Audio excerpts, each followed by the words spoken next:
I saw your T-shirt through the glass. It's very reflective. Yeah. It stands out. I saw that thing. I looked up and I couldn't see your face, but I could see your T-shirt moving around. It's a mashup of Skeletor and Jack Skellington. Yeah, that's from awesome. Nightmare Before Christmas. That is sweet. I figured I wouldn't wear any Skeletor. Walking Dead stuff so I didn't look like a total fanboy to you. Ladies and gentlemen, Jeffrey Dean Morgan is in studio, and we couldn't be happier. So much surrounding you right you now. could be happier. But we're going to start. You're right. I could be much happier. I couldn't be happier. I could be happier if I'm on that show that supposedly he's on and he kills me.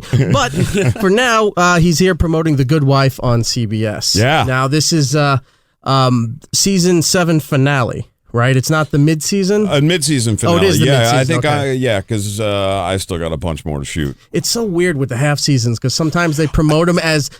See, you're thinking like, wait, the season's ending in November and December, and then all of a sudden they say mid-season finale or fall, winter finale. Like there's all different names for it. I find it very fucking frustrating myself. It didn't used to be like that, and now, I don't know when shows begin and end. And right. As an actor, you're like, well, did we get a break? Can I have a fucking vacation? Since obviously we're having a vacation right now for the next 3 weeks. That being said, I think it's just really good for the networks and to give it a title and mid-season finale. You hopefully get more viewers and advertisers and all that. And it's emphasizing it's got to be a special episode because either somebody reunites or things get squared away, or it's leaving you on a cliffhanger until the next year. Yeah. I mean, it's all based on let's get viewers. Let's get people tuning in. So, I think there's got to be something happening, right? So where are we at with you? Because your character was only just introduced in season 7. Yeah. So you're there and you're done.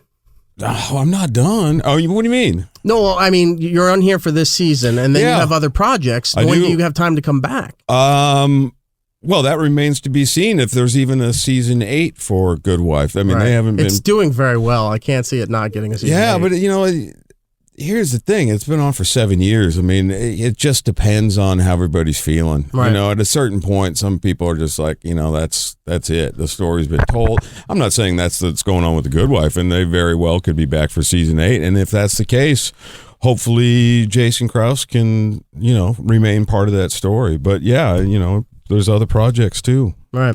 The mid-season, holiday season, whatever you want to call it, finale is this Sunday at 9 p.m. on CBS. Where do we find your character? What can you tell us about it? Here's the deal. I didn't even know there was a mid-season finale. I didn't know they were taking a break. I'm woefully unprepared. I'm trying to remember where we even are in the story. You showed up the next week, no one's there, and no one told you it was a break. I'm like, I'm here. We actually do get a nice Christmas vacation, thank God. I mean, I've been working since when did I start this? I went straight from Extant to this, literally, I think mid-July. I finished Extant and came to New York and started filming. Are you done with Extant too? Yeah, that's done. That's done. That's the Halle Berry. The Halle Berry. Halle Berry thing where she was an astronaut who was on a mission for like 13 months or something like that in space, and then came back pregnant, and she's trying to figure out how that happened. Yeah. So I played a cop, a rogue cop on that kind of helped her try to figure out what was going on. But that's not coming back. And then I went straight to Good Wife, and I want to say I'm filming episode like 12 or 13 right now. And I think they're on episode 8 or 9 in the television world. Okay. I think. So I don't know exactly where we are, and so this is going to be a little bit ahead, because if you're trying to finish it to get it on that week, you're in a lot of trouble. Oh yeah, we're always a little bit ahead. Yeah, no, we've got to be. They've got to, they got to edit and do all that kind of cool stuff, and we got to keep those scripts coming. But like literally, I think I just got a new script yesterday that starts today. Right. So we're a little bit behind. Usually, you like to have the script 4, 5, 6 days in advance, so you can kind of get a run on it. And this is how it's ready for a mid-season break and ready to go on vacation, because everybody's having trouble keeping up. The writers and us, and we're all slowing down a little bit. Right. But whatever's going to happen on Sunday in The Good Wife is going to be awesome. That's the radio equivalent of when you want to say something timely and you put your hand in front of your mouth or something obstructs you and you go Denver Broncos. Go Denver Broncos. Like the old lottery guys. They just hold the check in front of his house. $18 million. Yeah. Exactly right. How do you like doing this character compared to a lot of the other things? Because you're an investigator. I like it. In this show. I play an investigator. I think what initially drew me to it, because I'd never watched the show, which really just indicates that I'm busy, not that I don't like television. That's fine. Most people in TV don't watch TV and they don't watch what they're on. Yeah, no. So that's the right answer. I don't. I've seen some stuff that I've been in, but I can't like tune in every Sunday to. And plus I was just there. I saw it. I was there. I know the story. Right. You know what happens. I kind of know what happens. So and then I just judge myself too much. It's hard for me to watch myself because I'm like, well, that was a dumb choice as an actor. What were you thinking there? So it's not fun for me to sit and view myself. What was the fucking question? This character that you're playing compared to everything else that you've done. Being the investigator. I've been cops and investigators before, and I think kind of what is fascinating about this guy is his background, which we're finding out more and more as the show airs. But he's an ex-lawyer who was disbarred because he beat the crap out of a judge.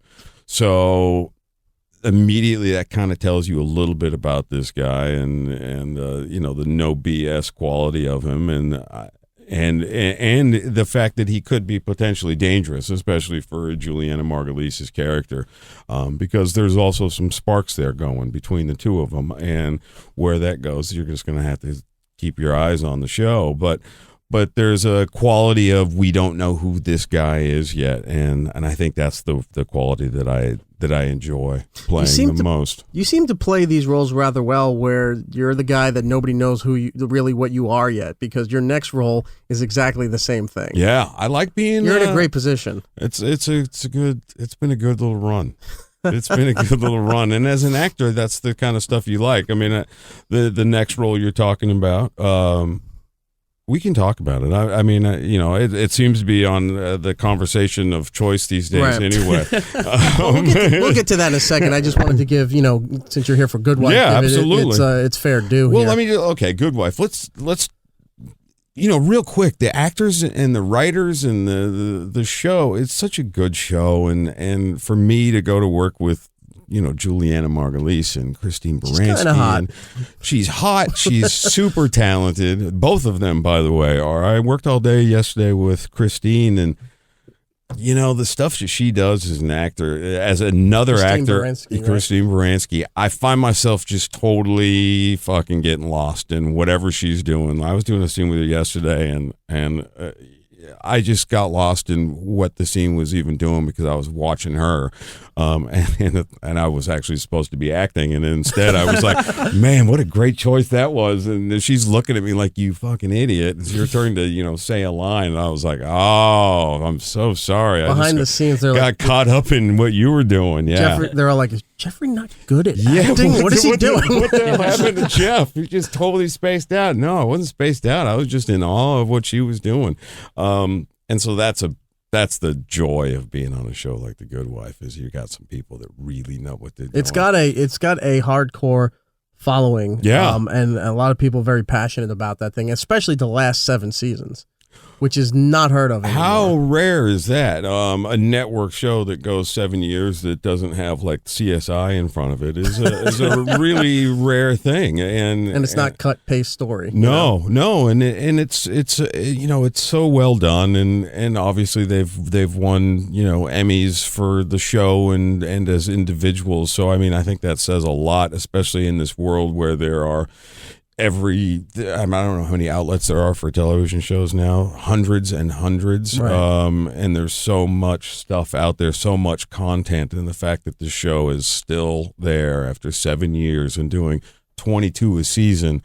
I mean, most shows now do no more than like 8 or 12 a year because they can, because they're on cable and that's the deal. So that kind of consistency is super hard to maintain, and I think that's a testament to the writers and the actors of this show. And so it's really kind of awesome to be a part of that. Now, you have all kinds of different fan bases because you've done serious roles and dramatic roles and stuff. You were on Grey's Anatomy for a while. You did a little stint on True Calling, which was the Elijah Oh, I did. Yeah, I did an episode. Yeah, right, I remember you on that. That's hilarious. So you have those fans, but then you also have the world of sci-fi and comic stuff because you did a guest appearance on Star Trek Enterprise. You were on that. Yeah. But of course, everybody knows you from, I guess I didn't say Supernatural. They know you. You were very well known on there. Yeah. And you were the comedian on Watchmen. That's right. And it's kind of hard. Losers and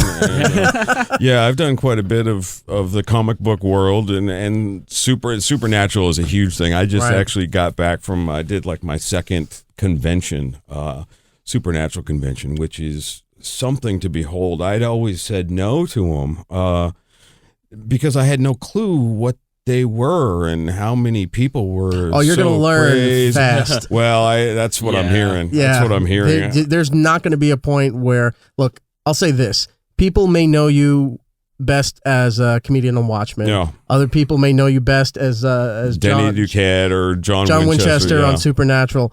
But your next role is probably, at least for the time being, you're going to hear that in the streets. People are going to come up and get so mad because you killed somebody they loved or you said something wrong to the wrong person, and you're like, it's an acting It's gig. already bonkers, man. I knew I'm a fan of the show, and I'm a fan of the comics before this even came about. For those who don't know, we're talking The Walking Dead now. Walking Dead, Negan, man. I love the story of how you got the role.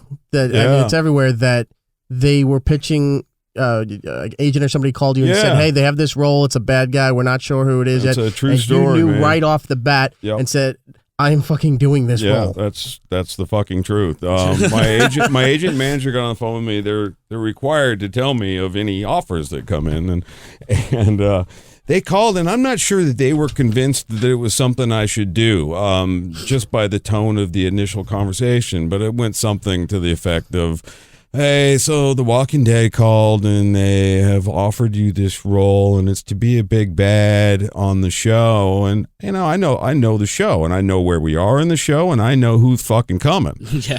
And so I'm like, "Is it fucking Negan?" And they're like, "We don't know. It's like a secret and we're going to have to call." And I'm like, no. This is fucking Negan.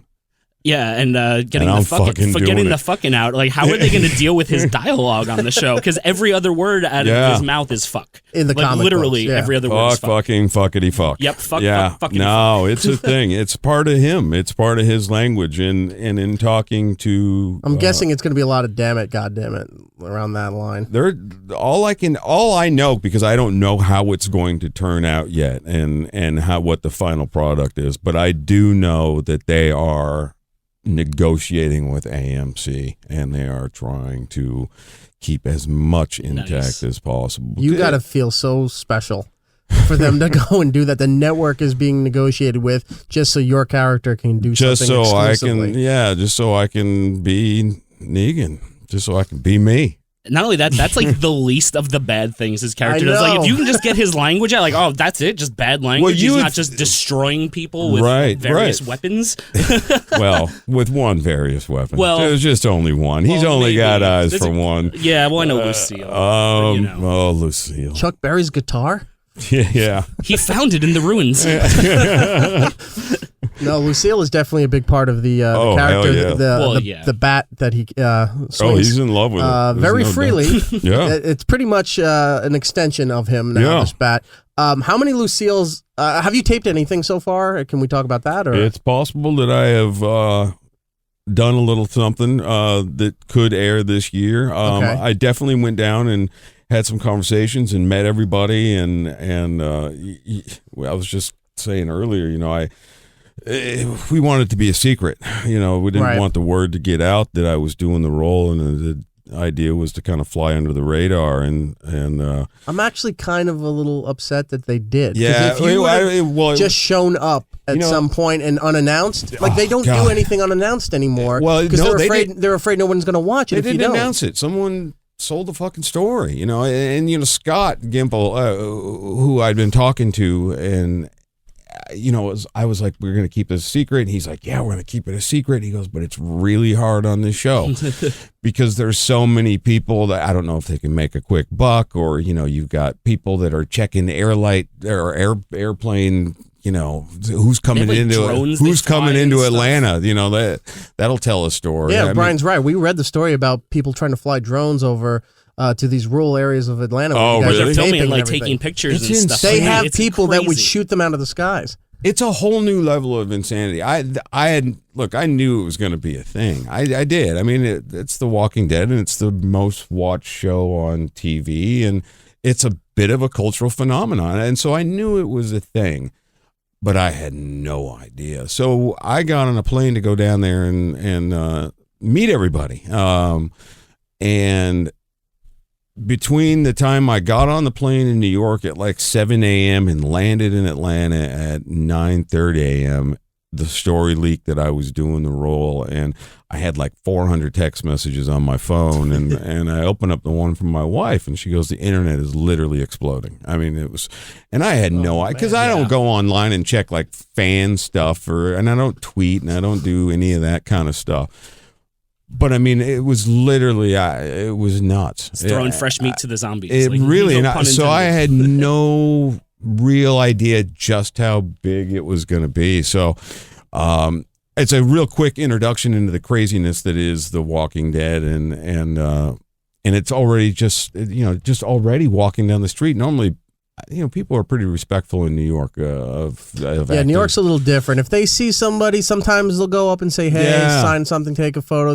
They're not crowding you. No. And most of the time, a story we like to tell is on another show. Used to see Paul McCartney down in the Village all the time, and he'd be walking by. People would go, "Hey, Paul," or not at all, like, "Oh, there's Paul McCartney." Yeah. Paul McCartney, probably the biggest musician on the planet, walking through Manhattan, and people aren't hounding him and running after him and everything. But if you're in L.A., it's a whole different world. They're outside your house. Yeah. They're in the hotel room next to you. It's insane. Yeah. But that being said, since it was announced, now I'm having, I've had more people come up to me in the last month than I've had ever for anything I've ever done, and all they want to talk about is Negan.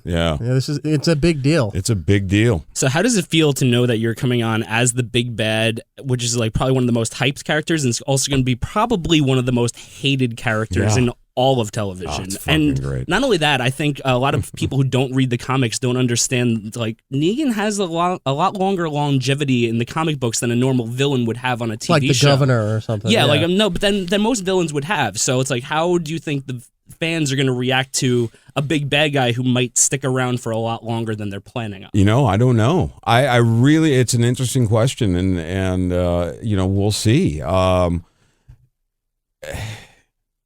He's bad. Yeah. He's bad and fun. That being said, I also understand how connected some fans are with shows and casts and all that stuff. And, I read a Kirkman quote that he says that Negan is going to fundamentally change The Walking Dead. And I who knows if people are really ready for what Negan brings, but I don't think I'll tell you who is. Me. Hells yeah. So, look, fucking deal with it, folks, because this is what's going to happen. I'm excited, man. And, I don't know if people, I'm sure I'm going to get some hate mail and all that kind of stuff. That means you're doing it right. But that's exactly right. Exactly so it, I have to take that as like a compliment. People are going to be mailing you baseball bats for months. Now, speaking of doing it right, the way the character, did you know the comic book before you got this? I did. Okay, so you knew all about the character and stuff. Okay. The way the character is portrayed, do they give you any guidelines as how to portray him for the TV show? Do you get any kind of creative input as far as, like, I'm thinking I might want to portray him as this kind of role? Do they let you have that kind of freedom? Or do they work with you closely on crafting this? It's a working relationship now. Look, you've got a really great foundation in the comic book. It's important to me, and as well as the people involved in the show, that Negan mirrors as much as possible what we see on those pages, because that's why people love or hate or whatever they do with Negan. It's how people feel about Negan is pretty fucking specific. Yeah. It's appreciated on all sides. And I don't want to change that. I want people to fucking hate him or love him if they're crazy, whatever it may be. But there are things that you have to interpret between each panel of that comic book in bringing him to life. And I think that it's important that I work with Kirkman and Scott Gimple and these guys, and I love working with them and figuring out how to bring him to life the best way. But that being said, I think my goal is to bring what you see in the comic book to life as closely as possible. I do not want to deviate from what we are seeing here and reading. So it's going to be interesting because, we've already touched on the fact that he has a certain way of talking, for instance. I don't want to change that. Give me those. Yeah. Give me those fucks, It's how he expresses himself, all of them, every single fucking one. Dear AMC, Jeffrey wants you to give him those fucks. Yeah. But I think it's, in answering that question, it's going to be a big team collaborative effort, which I love. And I think the guys that are doing this show, cast, crew, all of them are writers, and they're all keenly aware of what this character means and what he can bring to the table, and it's important that we do it right. And I think I just want to play homage to what Kirkman has created and make sure we get that right. So as close as possible, man. Unfortunately, we're running out of time with you, Jeffrey. I could sit here and talk to you forever. I'm sure Giddles could too. Brian, I'll throw the last question to you before he has to go.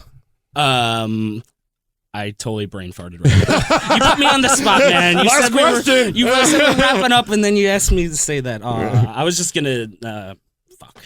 Nothing. My brain just farted. All right. I'm sorry. I know that I'm just getting it caved in my head. Yeah, man. You got the eyeball popping out of your skull. All I'm gonna say is that for people who don't know about Negan, who are listening, do not read up on him, because it would be much better to be spoiled by his appearance than it would be to be spoiled. Because I know lots of people, when you were announced as Negan, were like looking it up, and they're like, "Oh, now I just had 40 issues of the comic spoiled for me." It's like, well, don't look it up. Don't look it up. I mean, it's a big shocker. If you can avoid it, avoid it. Yeah. And I think so many people watch the show that there'll be a good mix that'll be surprised. Yeah. And who knows? I mean, I don't even know what I'm going to do yet as far as the character, what he does. They do deviate enough from those comic books on the show because of characters that are loved or whatever else, and story points that, I can only tell you that I want to make Negan as much Negan, but his actions, we'll see where they go. Well, that prologue kind of left it off in a precarious situation where we don't know. That's right. Yeah. Just all your shit belongs to Negan, man. Yep. Well, we are out of time. I do apologize. People, if you see him out on the street, don't hound him. Don't bite me. Don't yell at Negan. Don't bite him. Be civilized. Just say, hey, man, love your work, or Jeffrey, what's up, and just keep walking and be cool about it. He's not on Twitter and Instagram, so you can't contact him that way, but you can watch all his projects, especially The Good Wife, this Sunday at 9 p.m. for this season 7 half-season finale. Yeah. Also in the summer, you're going to be Thomas Wayne in Batman vs. Superman. So you look for him in that. And, of course, Negan showing up somewhere in The Walking Dead. Indeed. Jeffrey Dean Morgan, thank you so much for coming on the show. I really appreciate it. And hopefully closer to Walking Dead time. If you're around, we'd love to have you back. Love to be back. Thanks, man. Thank you very much.